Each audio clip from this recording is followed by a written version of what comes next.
Tucked away in the middle of onion country, Watermelon Creek Vineyards in Tattnall County has quickly earned a reputation as one of the top wineries in the entire state. Yeah, Damon Jones recently paid a visit to this growing business and tells you why it's not just the wine, but also the land's history that's being preserved.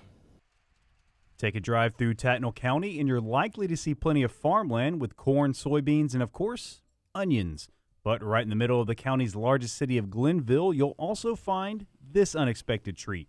Watermelon Creek Vineyard opened back in 2012 by Charles and Deborah Tillman, specialized in making award-winning wine with the muscadines grown right here in this 3-acre vineyard. It's a business that was somewhat unexpected. Well, we had acreage here, family land, that we had to do something with. So we didn't really know anything about farming per se. And a trip to Napa and Sonoma Valley, we were introduced to the vineyard business, and we saw that the potential for wine could be something here in Georgia. While Tillman was born and raised on this homestead, it wasn't until 2004 when he moved back to Glenville that he really developed his passion for agriculture. And while some might have considered his inexperience a handicap when starting the business, he actually looked at it as a good thing. Well, I had to do my homework, and my ignorance was kind of a blessing because I had nothing to draw from. So I had to go get a book to tell me how to do step 1, step 2, step 3, step 4. And we were fortunate to find some books and some people to help us with that, get our vineyard set up. And we kind of took one day at a time. We couldn't see the end project, but we could see the next step. And that end project is now this agritourism destination that has a little bit of everything. Guests have the opportunity to not only taste each of the award-winning wines, but also shop for great preservatives, sauces, and soaps. Or they can just check out one of the many preserved buildings on the property.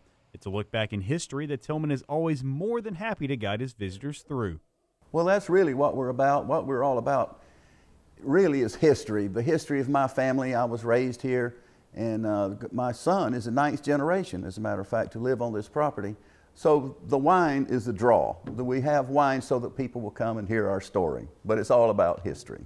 Speaking of history, all those questions about what to do with their family land is now in the distant past, as the Tillmans now look at what all their hard work has created and smile. We kind of get amazed because we didn't see it in the get-go. You know, in 2004, I had no idea. We could have been in the cattle business or for that matter, rented the land out to some other farmer. That could have very well happened. So while it's taken a better part of a decade and plenty of hard work to open up this unique business in the heart of onion country, it's certainly been a labor of love. It's fun. Okay, the reason we're doing this is because we love social stuff. We love to entertain. And we'd be entertaining if we didn't have this business, you know. Reporting from Glenville, I'm Damon Jones for the Georgia Farm Monitor.